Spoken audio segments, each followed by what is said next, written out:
ಭಾಳ ತ್ರಾಸನ್ಯಾಗ ಬದುಕಿವಿ ನಾವು. ನನಗೆ ಹಾಕೊಳಕ್ ಚಪ್ಪಲ್ ಇಲ್ಲದೆ ಯೂನಿವರ್ಸಿಟಿ ಒಳಗೆ PG ಮಾಡೀನಿ. ಗೋಲ್ಡ್ ಮೆಡಲ್ ತಗೊಳಕ್ನಾಗ ಮತ್ತೊಬ್ಬರು ಬೂಟ್ ಹಾಕೊಂಡು ಗೋಲ್ಡ್ ಮೆಡಲ್ ತಗೊಂಡೇನಿ. ಮತ್ತೊಬ್ಬರು ಕೋಟ್ ಹಾಕೊಂಡು ಮತ್ತೊಬ್ಬರು ಅರ್ಬಿ ಹಾಕೊಂಡು ಸಾಲಿ ಕಲ್ತೀವಿ. ಬಹಳಷ್ಟು ಕಷ್ಟ. ನಾ ಟ್ಯೂಷನ್ ಹೇಳಿದ್ರ PG ಒಳಗೆ ಒಬ್ಬ ಡಾಕ್ಟರ್ ಮಗಗ ಟ್ಯೂಷನ್ ಹೇಳ್ತಿದ್ದೆ. ನನಗೆ ಫೀ ಏನು ಗೊತ್ತನ, ಮುಂಜಾನೆ ನಾಷ್ಟ ಅಷ್ಟ. ಅಂದ್ರೆ ಅದಕ್ಕೂ ತ್ರಾಸಿತ್ತು ನಮಗೆ. ಭಾಳ ಕಷ್ಟ ಅದಾವ. ಅದನ್ನ ಇಷ್ಟು ಟೈಮ್ನೊಳಗೆ ಹೇಳ್ಕೊಳಕ್ ಆಗೋದಿಲ್ಲ.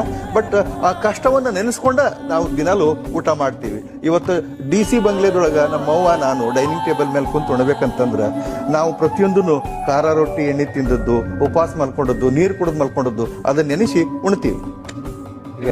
ಪಣ ತೊಟ್ಟಿದ್ದೆ. ನನಗ PUC ಫಸ್ಟ್ ಇಯರ್ಕ್ಕೆ ಪಣ ತೊಟ್ಟಿದ್ದೆ.